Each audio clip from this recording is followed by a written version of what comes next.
and welcome back to our second session here at our symposium on ecologies of mind, media, and meaning, hosted by the Institute of General Semantics. The moderator and chair of this session is Nora Bateson, who is a trustee of the IGS and president of the International Bateson Institute. So take it away, Nora. Okay. This first beginning has been just wonderful. We're off to a roaring start. And the second grouping of talks and inputs is called Semantic Reactions.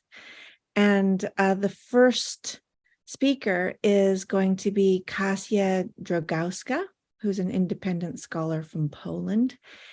And this is entitled Reality on Demand, How Streaming Media Services Influence the Structure of Semantic Reactions. So Kasia, it's all yours. Thank you so much. Hi. Just as a reminder, it's going to be 15 minutes each, and then hopefully we'll have a chance to speak at the end. Go ahead. For sure, I will try to fit in. That's my goal. Thank you so much for having me. Thank you, Lance, for an opportunity to share my thoughts on the reality on demand. To tell you the truth, on a daily basis, I do so much slides that today I decided to don't do any slides. So it is quite risky for me because, you know, there's just a text with some notes and me with you. So please keep fingers crossed. And I hope that my thoughts and, my conclusions will be interesting for you. So this inquiry has really begun a few weeks ago when I was reading a book and taking some notes and suddenly realized how strange the situation actually is. Firstly, I was reading a book on a tablet using Kindle app, highlighting text with my touch. Well, nothing strange so far. But let's go further. At the same time, I was taking notes by hand in my paper notes, and I had my laptop next to me playing some drama series via streaming service. I was also checking social media apps on my smartphone and texting with my friends. Sitting on a couch in my living room, I was reading, writing, texting, watching, listening concurrently, and the whole context was quite usual to me. Nothing different to what I do every day. So what made me think of the peculiarity of the situation? The main observation was that I'm doing something really what I used to do through all my childhood and adolescent stage of life. As TV screen was the main context and pattern at my parents' home, and it was not intense for me enough just to watch and do nothing. My dominating habit was to read books all the time while staying next to the TV set, no matter if it was on or off. Still, I was always having some screen on, playing stories I could jump into or step back whenever I wanted. So the question, how did I get to that point, has stayed with me ever since. And now, while talking to you, I do the same. So I'm surrounded by 4 screens, laptop, tablet, to smartphones. And perhaps there is nothing unusual with my environment and mode of behavior. And to tell you the truth, that convinced me to start my analysis of that instant availability of stories and devices with their mobility and their impact on us, on our human condition.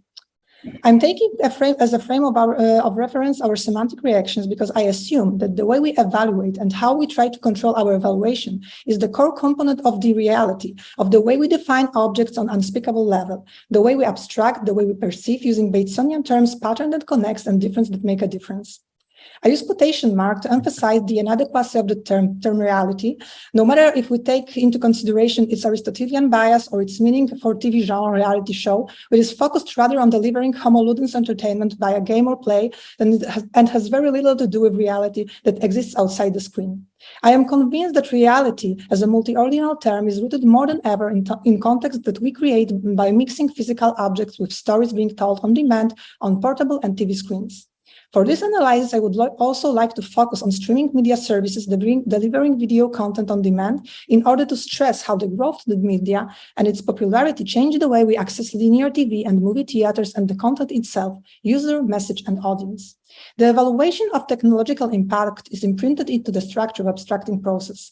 However, I would like to highlight that my approach is based on the acceptance of technological changes without any glorification of the era preceding mass media or digital media. In these terms, immediate human is not to be judged, but rather to be accepted, understood, and helped by us scholars by providing epistemological navigating tools. In the first part of my analysis, I go through the on-demand aspect of the context and also in terms of the framing that portability and of the streaming devices makes. Next, I define the specific of the streaming media with its biases and ecological impact. And following step is to understand the structure of semantic reaction influenced by the on-demandingness and how it is looped with reality. And in the end, how it impacts human condition. To the immediate human, it is not unusual to demand without an immediate effect. In contrast to the names of media that do not include any quality-specific determinant, VOD services are described with the anthropocentric characteristics of being delivered on demand. It is not a request, requirement, or question, but a demand that may be understood on one hand as economic demand, so an expectation supported by willingness to pay, on the second hand, as audiences' behavior based on expectation that their ask cannot and should not be refused. It also means that there's an action expected from audience in order the message to be delivered. The audience must demand. The demand also assumes the sense of entitlement as an enabler of action. As a part of digital media, VOD services are strongly user-centric, audience-centric, creating the whole service having the customer with its behavior, needs, and content consumption mode in mind. Also, having very detailed data about the audience and an immediate understanding of what works and what does not, the audience being formal cause of VOD services while delivering data about herself empowers the medium with very direct, detailed personal information about pattern which connects and the difference that make a difference in her profile and behavior. Compared to television, where the knowledge of the audience supported by data is strongly statistical, in an VOD environment, the sender has very detailed real-time knowledge of each of its audience members. You, as the center of user interface, serves as a remedy for mass consumption and global village, restoring individuality of one's experience as a priority and supporting it by algorithms, machine learning, or AI tools, putting the audience in a self-reflexive loop. You watch something because you have watched something else, so any community reference points are almost absent or hidden in user interface. The easiest possible accessibility means that video streaming is incorporated into almost every accessible screen, and one may change screen when continue watching. The personalization also means that the viewer spacetime is personal. The only moment that is being shared by all users of the streaming platform, shared point of reference is the appearance of new content and the moment of its disappearance. At this moment, I think that it would be useful to state that the only data about the user that Medium puts in the feedback loop are digital, which means that the medium is context blind, while only some details of context are available to be coded to the digital form, but the whole analog aspect crucial for the man as a whole in environment is not considered during personalization process. And let me go to the bias aspect. One of the streaming platform specifics is in their detachment from the device. The viewer does not need to own the device to have access to their personalized service. It is enough to have internet connection and app installed. Personal account enables an access. What follows the user after being logged is the content recommendation, history of watching, and service UI. Contrary to the Ionian natural philosopher's constatation, one may step into the same river stream on demand everywhere, watching whatever is in the slate. VOD services are in these terms space biased, favorizing change but enabling the audience some control over it. If we dive into the Ziggurat model of the electronic media environment stated by Strate in 2017, I guess we'll discover that video streaming platforms consist of almost all preceding media, TV, movie, radio, photograph, etc., simultaneously reverting into individualist experience characteristic to literacy to reading a book. Even though some features of watching together are available as a feature, it is not streaming platform domain to boost interaction. This field is reserved to social media that audience uses while watching VOD. What is a part of a merged shared experience is to be a part of micro audience, of concrete content, tribe of followers of shows, series, or movies. I reckon it is worth emphasizing that any type of identification among those micro audiences is supported rather by shared interests than a local national dimension. What is also an equality is interaction with visual content, with a video. Touchable, portable devices, touchable interfaces make stories displayed on the screen palpable, whereas the one who touches may also control the whole process of watching, the whole story. It's like having on-demand companion that tells you a story you believe you want to watch or listen and follows you until you wish. So also watching time and availability of distributed content is unlimited. What is also symptomatic is the fact that all user interfaces of streaming services are similar, with bigger or smaller tiles in a row. Each tile has a label, the title of content, and each swim lane of tiles has also a name. Applying general semantics to user interface, we would say that the tiles constitute a map of all services on an unspeakable level, and the first level of abstraction is supported by a label on the screen. To sum up, in McLuhan's tetrad mode, VOD services are visual and as light-through media rather cool. As electronic media, it stresses hypermediacy, mixing as its content almost all preceding media. They make obsolete television, movie theaters, and all storage devices and retrieve an intimate individual experience previously present owing to literacy and books. Finally, Postman's Fostrenbergen navigates us from VOD as remedy for mass experience to individual and personal one. At the same time, it leaves the audience alone, unattended, and overloaded by the content presented by algorithms and editorial teams. Oh my God, 3 minutes. Oh, I see. Sorry, Nora, because I thought that I will go maybe let's jump into conclusions. Sorry. So, the main field of inquiry defined for the purpose of this analysis concerns the influence of streaming services on the structure of semantic reactions, especially for its on-demandingness and how it shapes our reality. And before we go any further, I want to state that to me, structure of semantic reactions means that structure of how we evaluate the objects and events, so the epistemic structure of our experience in our environment. I guess that most of us are familiar with streaming services and use them on a daily basis. And a lot of us remember the world before streaming services appeared. The linear TV was main window on the world, entertaining the audience and defining agenda system of shared values rituals. The linear TV has one schedule, one linear timeline, and it demands from the audience to adapt. It means that it does not depend on the audience. The world being showed, the content will be broadcasted no matter if the viewer watches or not, and once the audience cannot stop the time, it will pass. The linear TV was not portable. The TV set device needed dedicated place and space for the audience to watch. It also limited the consumption experience by its schedule. Binge watching is an innovation of streaming services. As I analyzed in my PhD, the linear TV is complementary to internet in terms of the type of experience and biases. For the streaming media, there is no schedule apart from content windowing, no linear timeline, no predefined narrative. One may watch whatever he, she, they wants, which also means that the individual stays strongly biased by its own beliefs and algorithms that support the preferences. As it is easy for the individual to belong to the tribe, to the macro audience, it is not so easy to find pattern that connects with society, with social ecosystem. It made watching content an experience like actual food consumption. You can do it everywhere as long as you want, eat what you like and do not eat what you don't like, start and stop whenever you want. The windows with touchable screens let us find find nice friend we shape and adapt our mood. As Pygmalion Galatea, that we invite to our individual context and that that as a background pattern helps us to find entertainment and participate in our reality that's the physical one. Correspondingly to reading a book, it supports individuality and helps to focus on our own experience and helps to avoid the experiences and feelings that we don't want to feel. As linear TV in its crucial dimensions was local focus, streaming services are in global terms of content and story they deliver. It means that they often familiarize us with context at a higher level of abstraction, simpler, more unified without details, because creating universal stories easy to understand regardless of cultural context makes story easier to understand for the global audience. Indeed, this is how metaphor works. And let me just jump. Having the preferred visual emotional experience on demand makes the audience also prone to choose the companionship of streaming service over physical world. Moreover, we access the stories via devices that we use to communicate, interact, explore the world. Contrary to linear TV, nowadays we carry our stories in the pocket all day. It boosts convergence of the reality we create on our own demand. This is also the same device that we take our selfie, the device that mirrors us.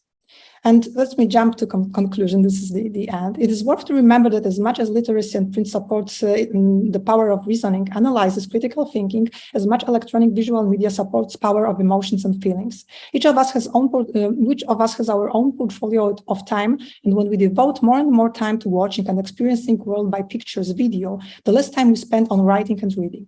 The main concern of humanity, and even us during small talk before we started right now, is how to regulate AI. Whether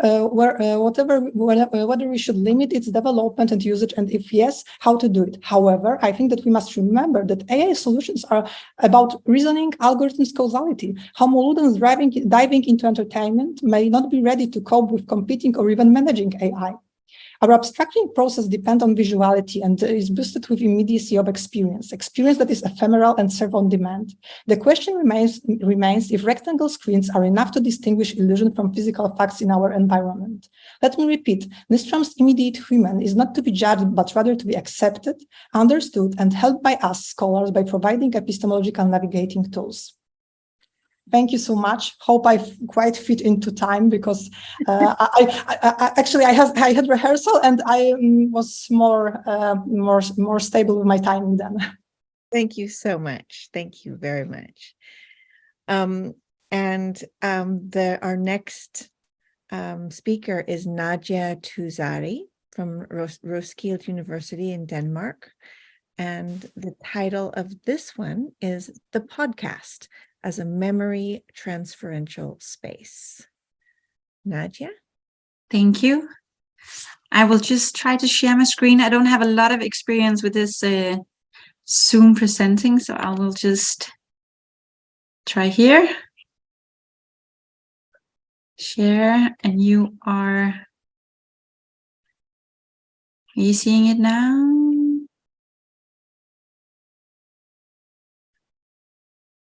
We see it. Yeah, you can try that. Okay. Yeah. Great. Yeah, so this is a presentation of a part of my thesis I just handed in and defended this week. So I had a bit of a broader media ecological approach, but then I kind of focused on aspects related to the podcast as a transferential space. So the podcast is a digital audio that is distributed through online through the internet, so it can be streamed and downloaded via mobile devices. So it holds a new and quite still relatively unexplored communication potential, and I focused on the context of cultural memory. So I've looked with quite an optimistic view. I chose a theory called prosthetic memory by Alison Landsberg, which focuses on the kind of like progressive potential of mass mediated cultural memory. So cultural memory are all mediated and remediated, and so given their dynamic nature, I find it really interesting and essential to try to understand the influence of these new media on how they influence memory culture. So my thesis is situated in the intersection between media and communication studies, memory studies, cultural studies. I see it as kind of a contribution to media memory studies. So Astrid Earle, a memory scholar, said the medium is the memory. So I think she nodded her head to McLuhan, talking about how mediation and the medial aesthetics are essential part of the construction of cultural memory. And prosthetic memories are a concept by Alison Landsberg. It examines the potential of how mediated memories can offer a progressive potential. It highlights how new media ecologies can facilitate new forms of cultural memory. So prosthetic memory is a form of memory that is not the product of a biological lived experience, but a result of a experience with a mass cultural, mass mediated memory. So an affective and mimetic experience. And she argues that these memories can be acquired by anyone, regardless of cultural and ethnic affiliation, for example, because they can be transmitted across these boundaries via mass media. So the idea is that this prosthetic memory can become kind of a artificial, a part of a person's archival experience, or experience archive. So she argues that these memories has the potential to foster cross-cultural empathies because of this, and she believes this can generate political engagement in the present and in the future. So this is the kind of progressive part of it. So I've analyzed the podcast medium using the conceptual framework by McLuhan to try to get a better understanding of the technological and phenomenological aspects of the mediality in terms, or like in relation to cultural memory. I've also done a case study of a Danish podcast series called Conspirative Love, which is based on thousands of Stasi files from the archive. And it's a narrated memory with a sound design of a German refugee who fled across the Baltic Sea in an inflatable canoe or kayak. And so even though the medium can be used in any number of different ways, I've chosen a hybrid documentary with a complex sound design. And I've also chosen to take my starting point in a listening situation that involves a mobile device and headphones. And I do this to try to kind of get as much out of the medium specificity as possible, like the mobility and the possibility of sound designing. Sorry, this is actually the slide. So yeah, the Marshall McLuhan framework and the case study with Peter Faust. And so I call this part like an imagined non-Euclidean acoustic space. So Alison Landsberg calls the transferential space, she describes like this: these spaces might actually instill in us symptoms or prosthetic memories, which we did not actually live, but to which we now, after a museum or a filmic experience, have an experiential relationship with. And so in regards to podcast, where sight places viewers kind of outside what they see, sound surrounds the listeners, it envelops them. McLuhan calls stereo sound for wraparound sound, which headphones can create and aesthetically enhance as well.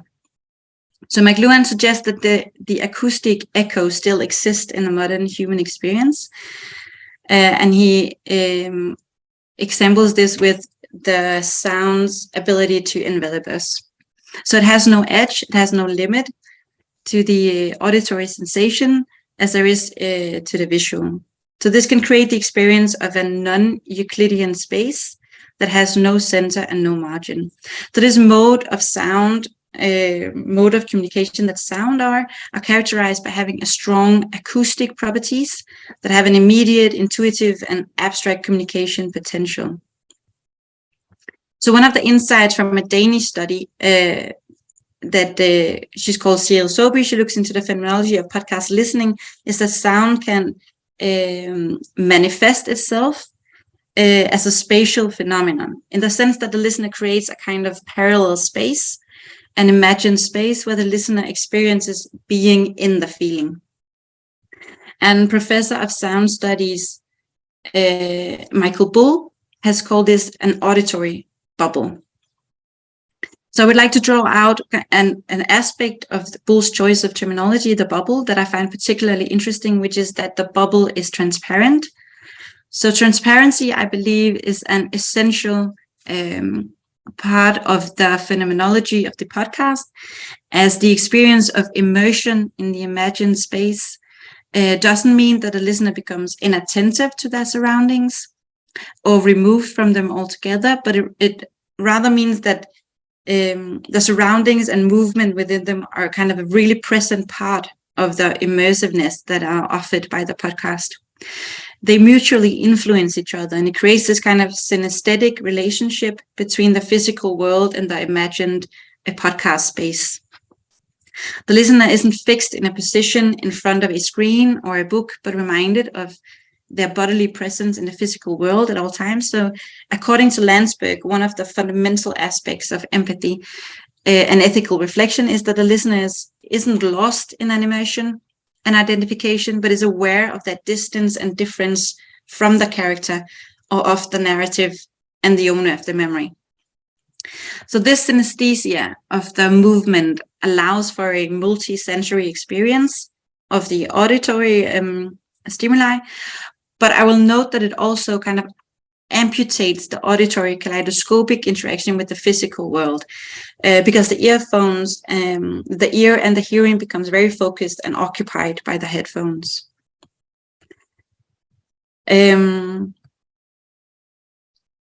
Let's see, the podcast can communicate through sounds that stimulate real world structures. So it helps immerse the listener in a realistic imagined podcast space, and this can stimulate a mimetic reaction.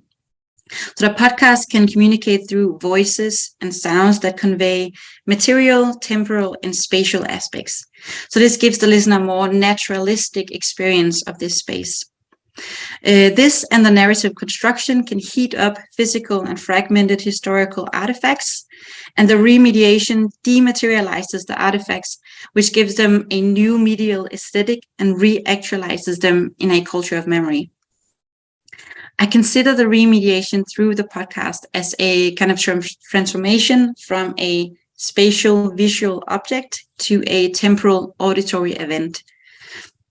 So this they therefore acquire new and different dynamic properties, as well as a complex and intimate experiential potential.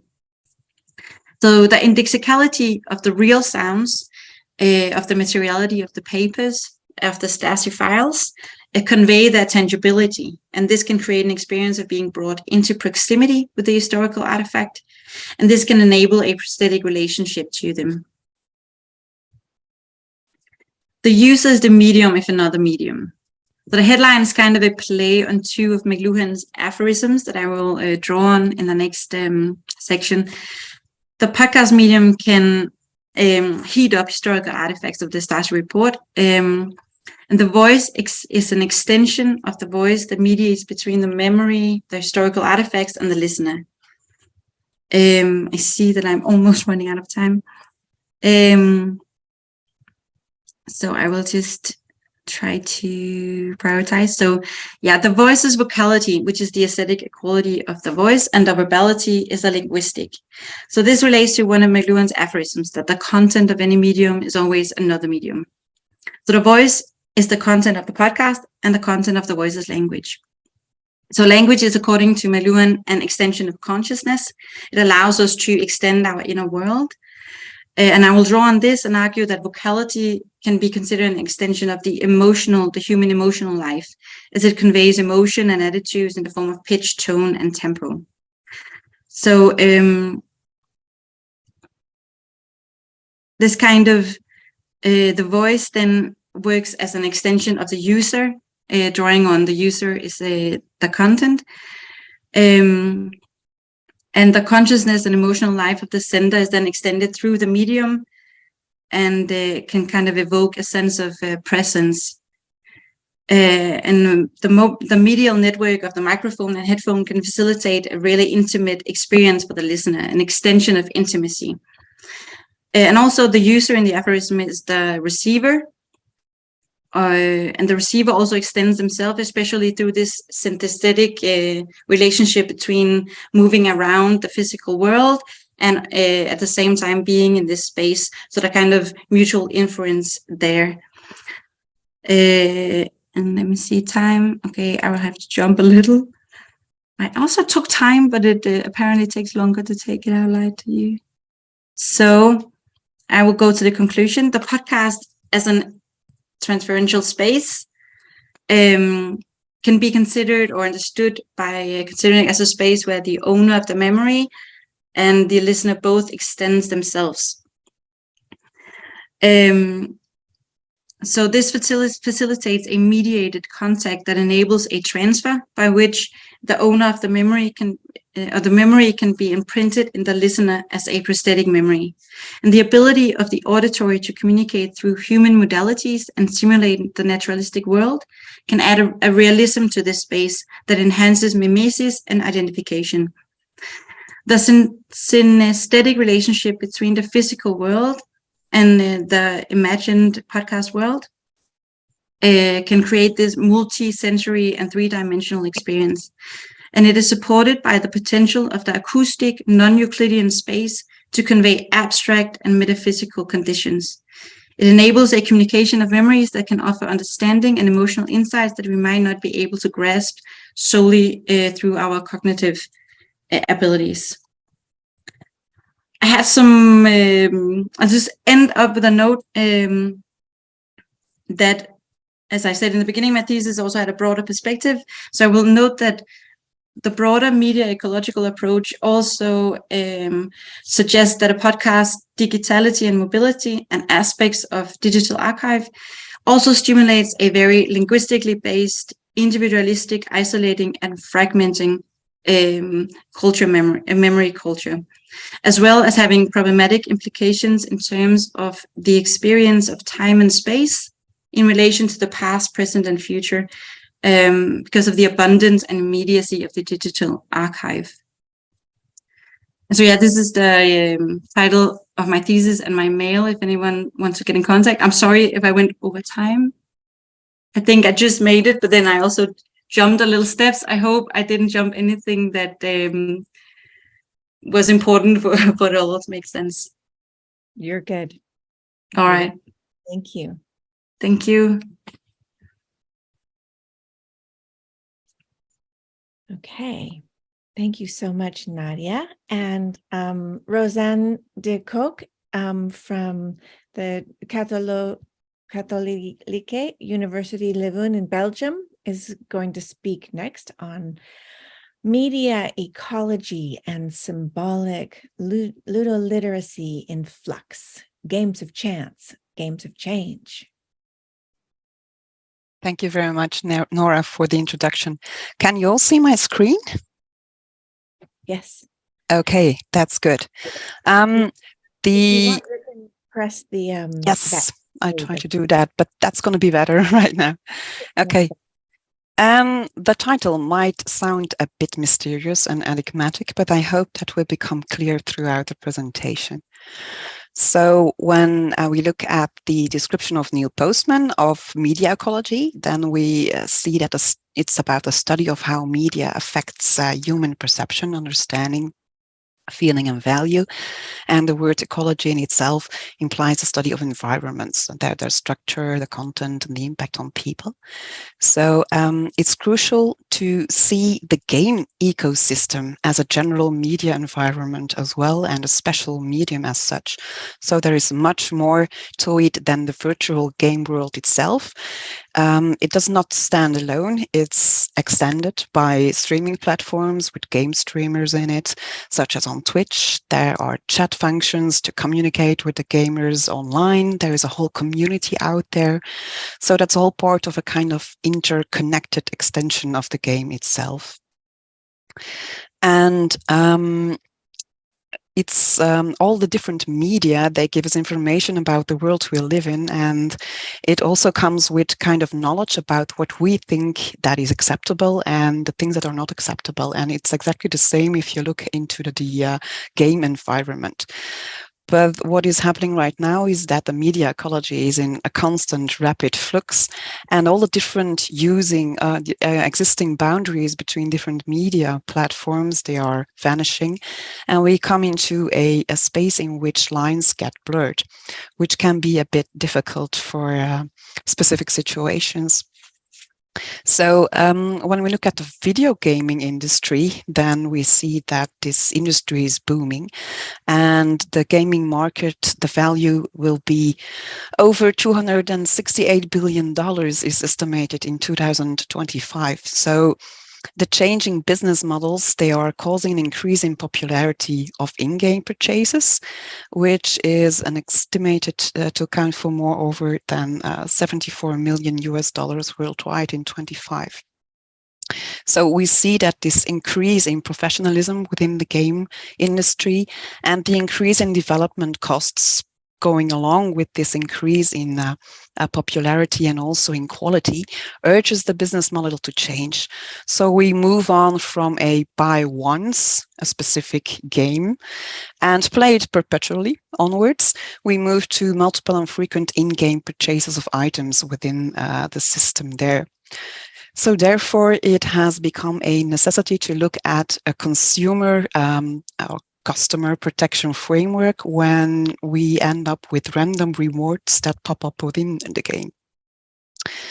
So which are examples of these in-game purchases? For instance, we see that pack openings are very popular within games that are being played by youngsters. And these random rewards, they well, you buy them and you hope, of course, that your pack contains this ultimate missing game hero that you need to progress within the game. But it remains a game of chance. So it can't be that there's nothing in the pack that you just bought that is of any use for you within the game. But these items are massively bought by minors. So they come into contact with another kind of ecosystem, and that is a system that resembles more and more into the world of gambling. So we come up with a new situation that is revealing within the ecosystem, that is simulated gambling. And then you have the blurring lines between video gaming and monetary gambling. And we have these packs, but we also have the slot machines. But the casino fruits we are used with or confronted with, they are replaced by skins for instance, in-game weapons. A central mechanism to these rewards is actually that you see that there are different forms of rewards, and they are important within the gameplay. People do not play games just for the rewards, but the rewards itself, they can help with motivation for the players. They provide feedback to learners about their own progress, and they are a way of being judged favorably by the game. So these game elements, they are part of the design and thus part of the game ecology that is emerging. So that there are different types of rewards. For instance, you have the simple praise. You have points that indicate how good you are. You have badges to make distinctions between game players. You have prolonged play. You can have this kind of gateway or unlocking content, and you have spectacles.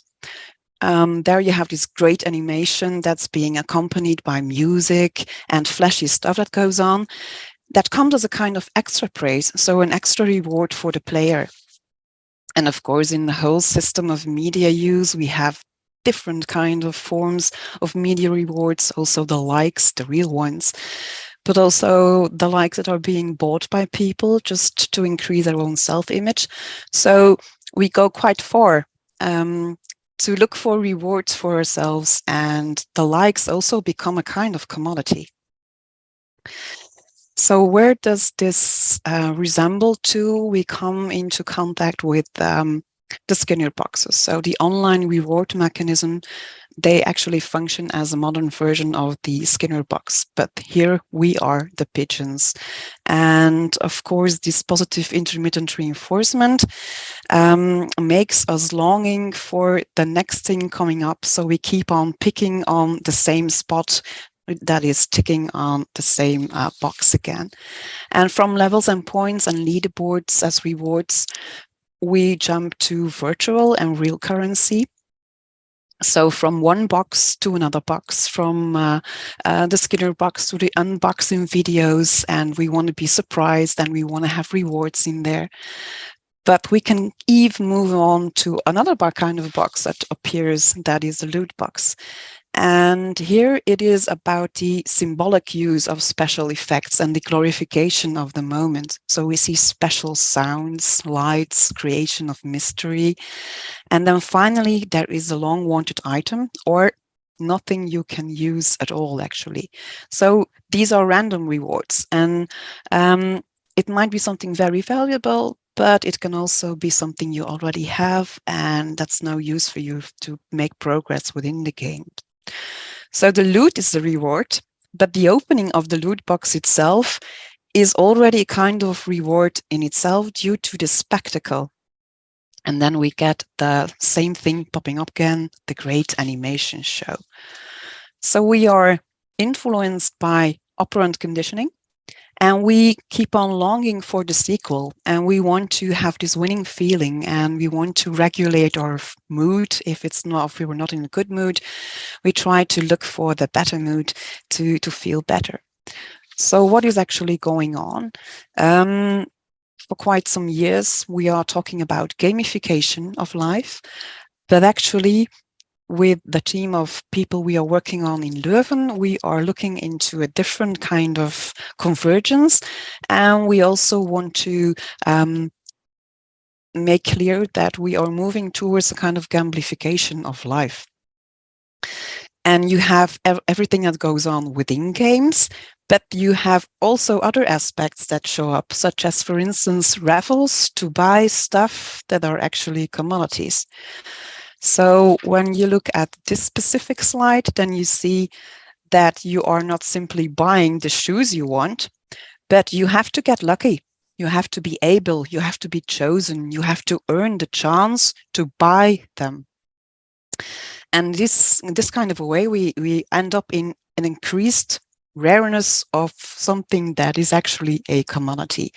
So we end up in a gamification process of something that is actually a consumer process. And then we may wonder, aren't we just normalizing gambling and having that a kind of normal part in life? So aren't we just experimenting with games of chance within our real daytime life? It also opens up in other aspects of life. For instance, when I took the plane towards the US a couple of weeks ago, one of the first games that was available on the plane was a blackjack casino game.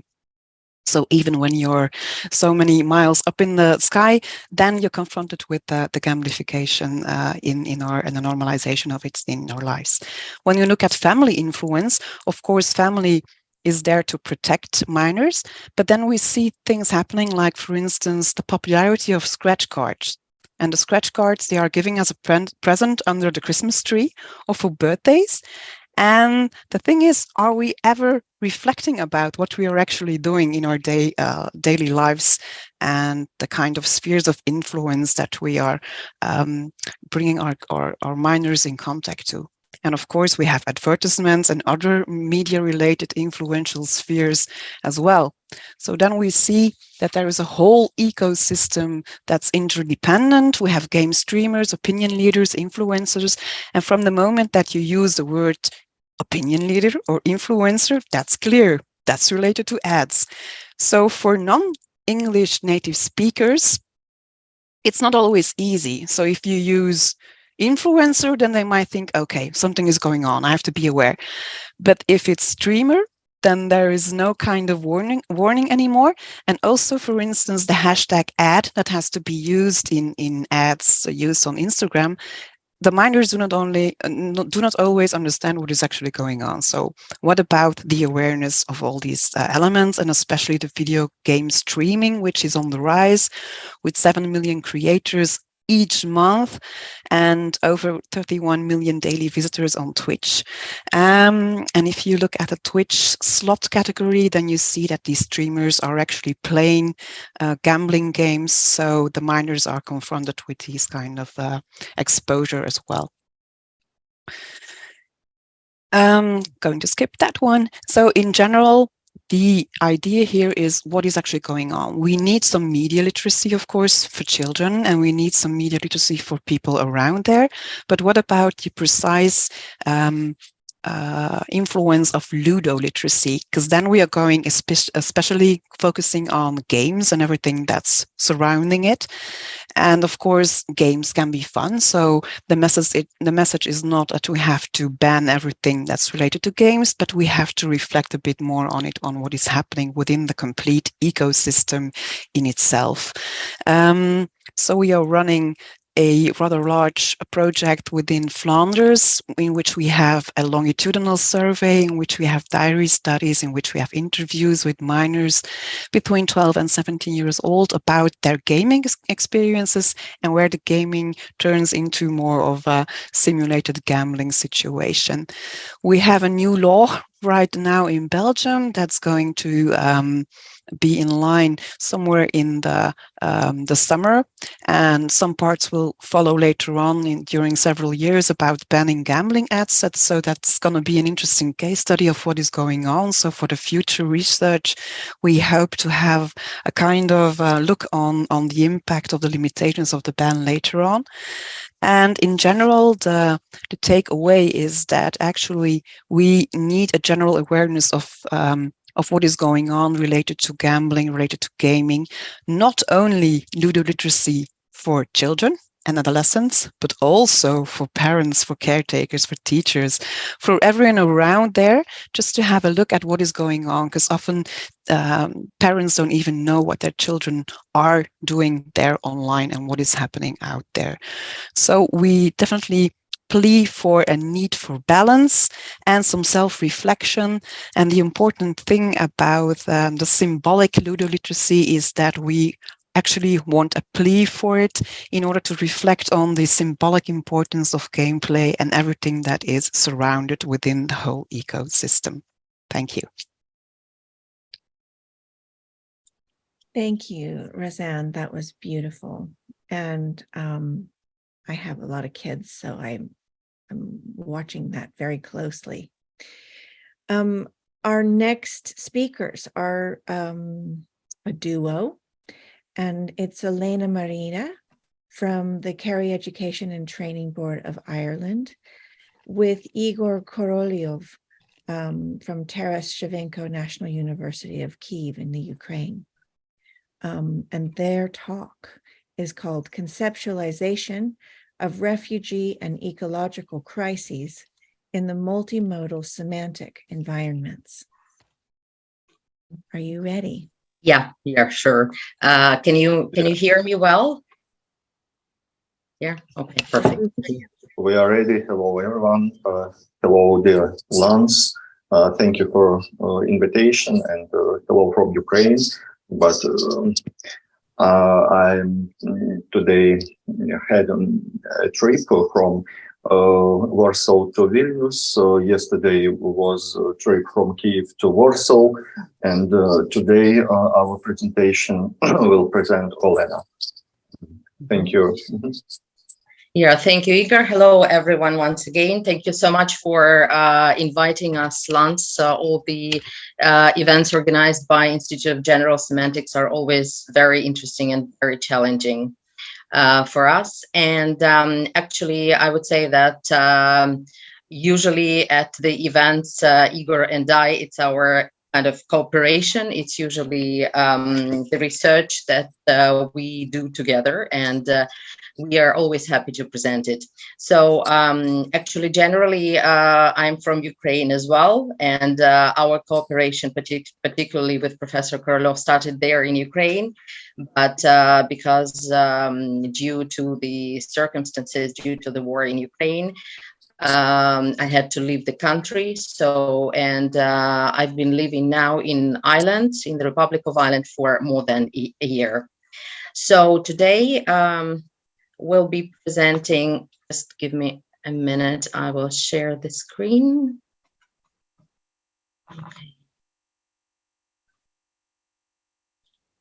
Okay, great. So can you see my screen? Yes. Okay, I can see that. Yeah, I can't change the mode, but it'll be like that. So today we'll be talking about conceptualization of refugee and ecological crisis in multimodal semantic environments. Generally speaking, I would say that the era that we are in today can be labeled as the era of global challenges, according to the United Nations organization, for example. And global challenges, they include, as you can see, terrorism, global warming, different health issues, then peace and war conflicts, gender inequality, fake news, and a lot of other phenomena. Then global challenges, or another label that would be similar here is the label of global issues. However, today our presentation will focus on, let's say, two aspects which make up the global challenges or global issues topic. They are the ecological crisis and refugee crisis in general. So in our research, we consider global issues or global challenges as cognitive and communicative phenomena, which is constructed in the 21st century multimodal semantic environments. Okay. So, talking about ecological crisis and refugee crisis, on the one hand, we focus on analyzing various manifestations and conceptualizations of these phenomena in, I would say, predominantly creative semantic environments. Particularly, it would be poetry, it would be music videos, it would be like pictorial representations or conceptualizations of these phenomena. On the other hand, we aim at establishing some kind of parallel links or maybe metaphorical links between ecological crisis and refugee crisis. So, theoretically, in our research, we proceed from the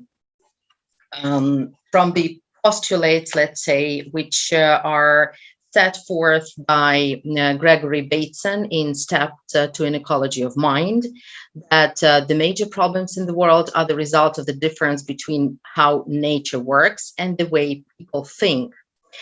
I would also like to quote, to give another quote from the same book, which is, "We create the world that we perceive, not because there is no reality outside our heads, but because we select and edit the reality we see, conform to our beliefs about what sort of world we live in."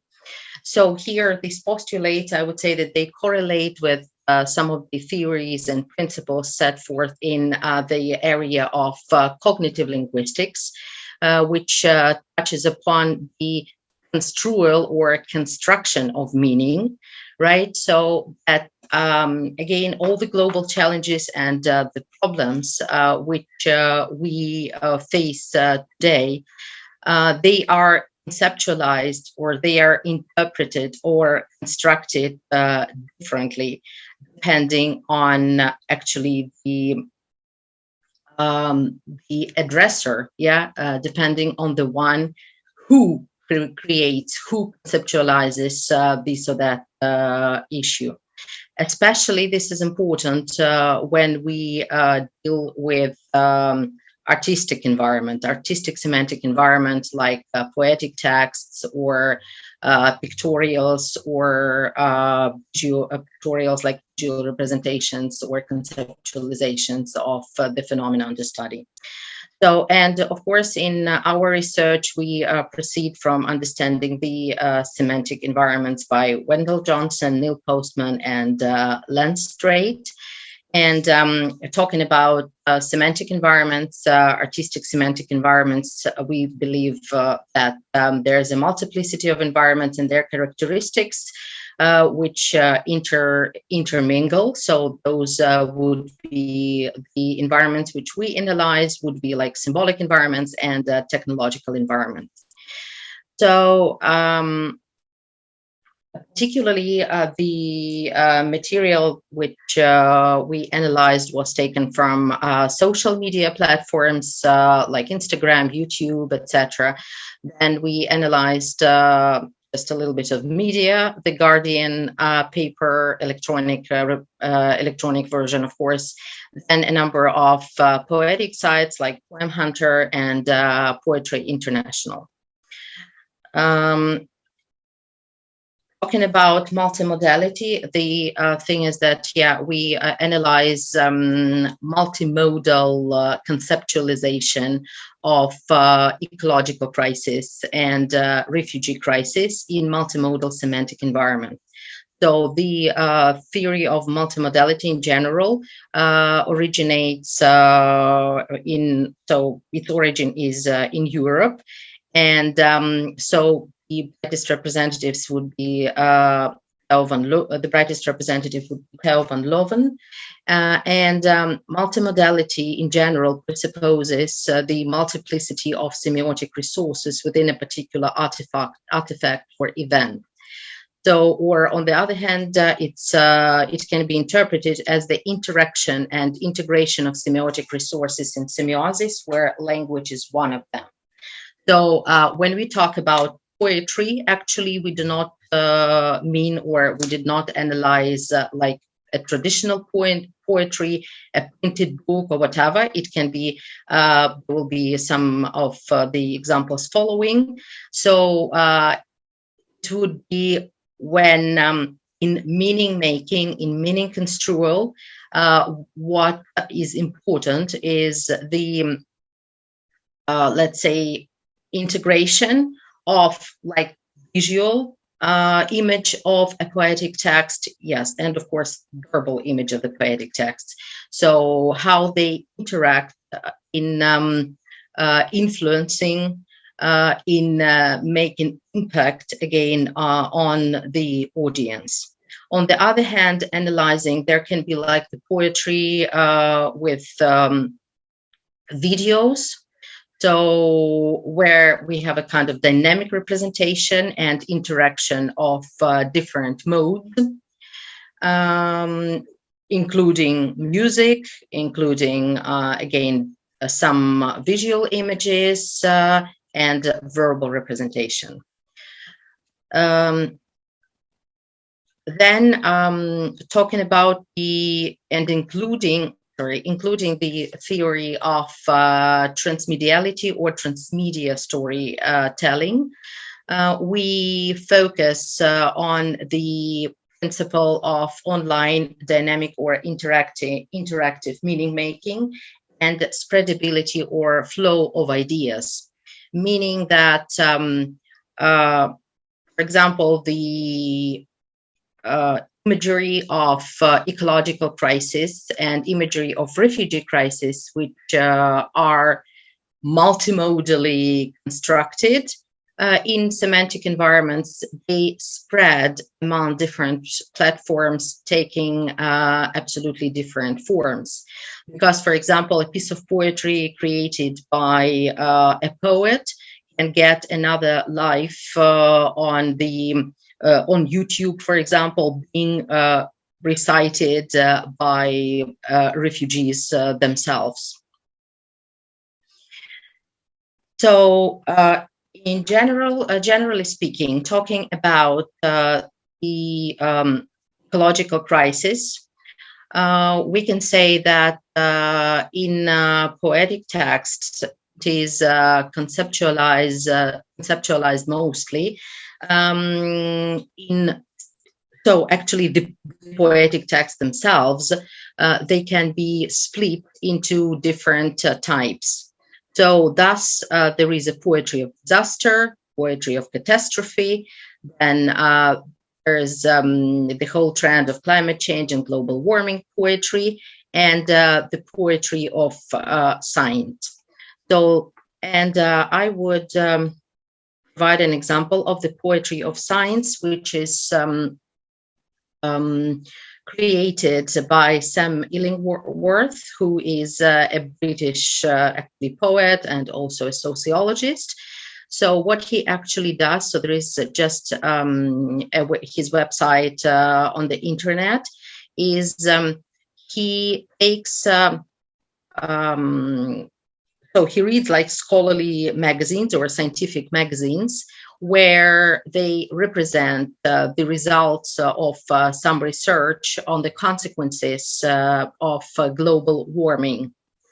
So actually, after reading that article, Sam Illingworth kind of reconceptualizes and I would say adjusts or adapts, let's say, the scientific language, putting it into a poetic form, so creating actually a short piece of poetry.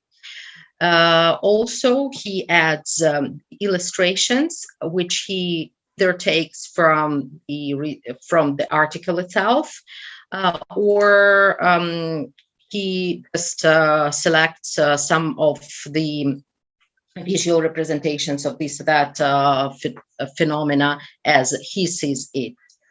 So what's the purpose of actually him doing so is that he would like, in such a way, he would like to attract the wider audiences or the global audience's attention to the problems of global warming, climate change, etc. So actually all the issues related to ecological crisis, and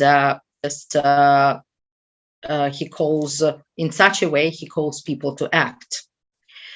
So this is one of the examples that you can see, deep sea plastics. Then another example is like one of the recent poems presented by him, so Dirty Hearts. And actually it is about, you can see that, about California, and about exposure that has shown to be associated with an increased risk of having a heart attack or dying from heart disease. Talking about the poetry of refugees or asylum seekers, we can say that actually this poetry can be also split for this point. Now we split it into two parts. It's the first is the poetry about or for refugees. So actually poets writing about refugees, about asylum seekers, about refugee crisis, and many things like that. On the other hand, there's another type of poetry, which is like refugee poetry. It means when refugees themselves are the authors, right, of the poetry, where they conceptualize their feelings, their emotions of what actually they experience. And as an example, I can provide, so on this slide, you can see on the left, this is but one country. So this is a piece of poetry which is multimodal. It is multimodal because you can see that the poem itself is in the form of a globe. Yeah, and this one is actually written, generated. This is a refugee poetry because the author of this poem is a refugee. But on the other, on the right, you can see a piece of poetry written by Brian Bilston. So actually a British poet. Again, so this would be poetry for refugees or about refugees, and attracting attention again to the problem of refugees, right? But how are these two poems similar? Their poems, they are similar actually in their imagery in terms of the world, probably, yes, the world being home, or that the world has become home for like every nation, and that every nation has to accept like aliens, other nations, to help them, support them in the situations in which they occurred. Generally speaking, about like the refugee crisis itself, they say that by the year 2023, there can be counted about 10 refugee crises. So refugees influx from such countries as Sudan, Syria, Somalia, and Ukraine, and of course many other countries. talking about Brian Bristol's poem, It Has Got Another Life. Yes, it traveled to another platform, YouTube, and here you can see just the screenshots from the video, which was filmed also in Great Britain. So these are just refugees. They are reciting the poem, and different images, you can see different images of refugees in different countries. So one more example of multimodal construction of refugees, refugee crisis, etc., would be, this is also actually a video, but this is just a screenshot from it. This is a poem which is written by a 12-year-old refugee, and actually this is his poem, but there is another author of the video, because for multimodality actually and transmediality, usually what is widespread is collective authorship. Yes, so a number of authors participate in creating a piece of art or a piece of poetry like that. Yes, because we have like a person writing words, yes, writing the verse itself, and people creating a multimedia or multimodal product. So here you can also see just a couple of representations of refugee crisis in relation to Ukraine particularly. And you can see again different modes like visual and words interacting in these particular examples. And to sum it up, I would say that how, as I have mentioned it in the beginning, so how is refugee and ecological crisis conceptualized, and what are the connections, what are the parallels or analogies or whatever that can be drawn between these two kinds of crises.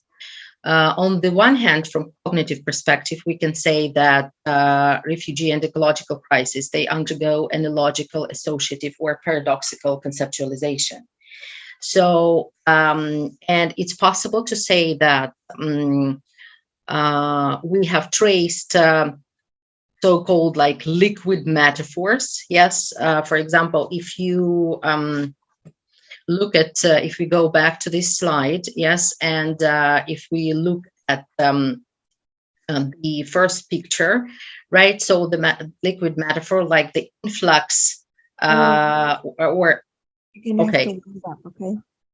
Okay, I have to round up. Yeah. Okay, perfect. Yeah. So actually, yeah. So like the metaphors of waves, yes, waves and all the tsunamis and everything which is going on in the world, yes, in terms of global warming and climate change. It is, we can say, analogically conceptualized in terms of, again, the waves or influx of refugees come, especially flooding to Europe. So then also we can say that in some of the pieces of art which we have analyzed, refugees again are treated as waste. Then there is hostility in terms of, again, people, refugees, aliens coming to other countries. The same, the parallel or analogy here can be drawn in terms of again, oceans or whatever, just in generally, the pollution and the alien elements which cause ecological crisis. Okay, so this is probably it. Thank you. Thank you so much for your attention. Thank you so much. And thank you to all our presenters. We have just a few minutes left. If anybody has any questions or anything they'd like to any of the presenters. I'm looking for hands.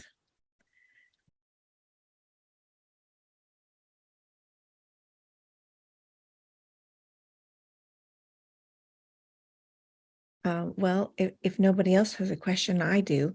I've been thinking about the refugee crisis for some years, and one of the things that I see there, like you've mentioned, is that it's a very transcontextual issue. It comes from a lot of issues, and it leads to a lot of issues. And while we have named it the refugee crisis, that is a misnomer. It is the ecological crisis, political crisis, economic crisis, and it goes to political crisis, economic crisis, and other crises. So I really appreciated that you brought that in. Thank you. Go ahead, Bob. I thought all of the presentations were fabulous. And Nadja, I compliment you and congratulate you for presenting during the same week that you did your dissertation defense. I think those of us who have gone through that understand how hard that must be. I'm just interested to know about this idea of creating memories by listening to podcasts, and I wonder if you can say something about that.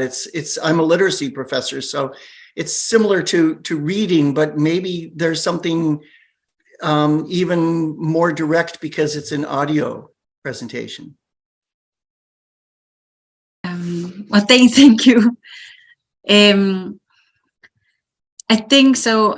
In comparison to reading, of course, it's a lot hotter, right? So it's heated up in terms of the engagement, which I also touch upon in regards to this prosthetic memory theory. I think it's important to also think about the aspects of falsifying memories and representation, which I think is a quite important aspect when you think about the heat of the medium. And the very like mimetic, immersive communication from the sound. So I think it has a lot of potential as I explored, and then I kind of end up saying, but we really need to also make ourselves aware of what this means in terms of representation, and that also I think the podcast medium in the beginning was kind of a like grassroots medium, right? It's very easy accessible to produce and distribute, so it had a lot of like counter hegemonic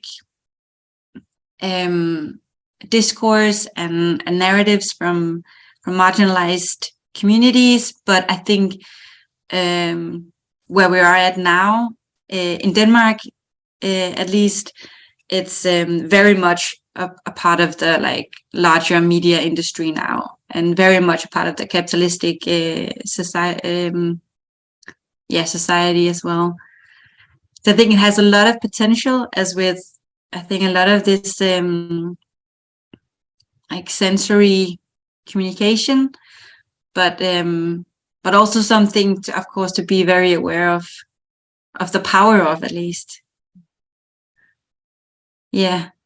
I don't know if that answered your question. Yes, thank you. Thank you. Thank you. Are there any other questions that anyone would like to bring to our terrific presenters today? Just have a comment to say that they were incredibly stimulating. I just found those to be so engaging on different fronts and integrating a lot of different stuff. So it was really wonderful. Thank you so much. Yeah. I'll ask a question for Kasia. So streaming is a metaphor, and I love the Heraclitus connection there. Is it the right metaphor? It's interesting. I mean, broadcasting was a metaphor taken from agriculture, which was originally a way of planting seeds, applied then to electronic transmission.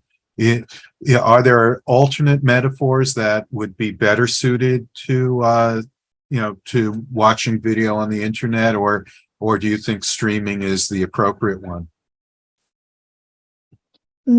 Well, I wasn't thinking actually about different metaphors, but my first answer would be that it's streaming, but it's not streaming that is permanent. So you may start stream and stay in it, but you may also, go out and jump into another or get back to the moment where you were. So it's like multiple net of streams that you are able to navigate, but you are being also navigated without knowing that you are. I don't know if it's well said, but that's how I feel it, because I think that streaming is appropriate in terms that you have some stream of stories, which means that you have narratives that you are jumping into. You select the point, and if you have a favorite scene in, I don't know, Friends series, then you are actually totally conscious what episode you want to watch in which moment to feel better. So your demand of that scene, your need of watching it is something that navigates you and helps you to, to feel how you want to feel in exact moment, no matter if you are near TV set or just having your smartphone on. That's would be my answer for now. But I will think about different metaphors. That's very good point. Yeah, it also occurs to me that, Kasia, since you're on the broadcaster side of things, that when you think of streaming as coming from a person rather than as being like a river kind of metaphor, then we get something quite different. The stream that as a biological kind of function. Yeah, I mean, just to follow up on that real quickly, I think part of it is like the difference between a movie where you do start the movie and then the movie ends. Now that can be asynchronous or be done at their people's own time, but it's so different than a television, which you turn it on. And once it's on, the different channels that are streaming through the TV sort of become available through the clicking around. And so I think, it sort of takes the difference between a book and television, or a book and a movie and then television, and then it adds different complex layers of what's going on. And the internet being the streaming services are asynchronous rather than on those schedules, so it's like an added layer to that dimensionality that TV brought with the on button.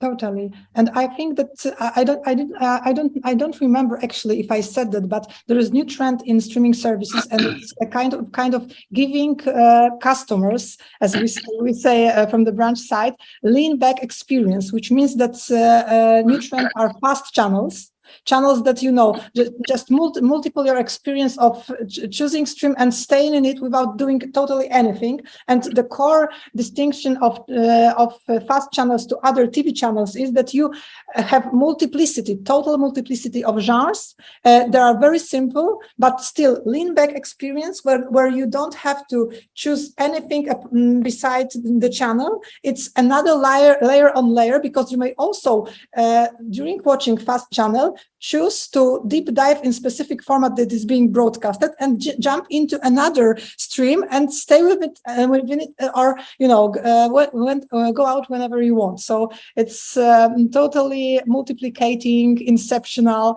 experience, I guess. Indeed. I'm seeing streaming from two perspectives. One is the metaphor of the river in terms of flowing, and the other one is in terms of a stream, in terms of if you're in the stream, you're being carried along, and people don't recognize that they're being carried along. Yeah. Thank you so much, Milton. I guess shower would be an alternate. Shower, yeah. Or, yeah. Jump in the swimming pool but it is moving, isn't it? Anyway, let's take a break and come back, I guess, at the top of the hour, unless you're in India, and then it's the half hour, right? So back at the top of the hour, and thank you so much, everybody. And it's great to be here. Fantastic.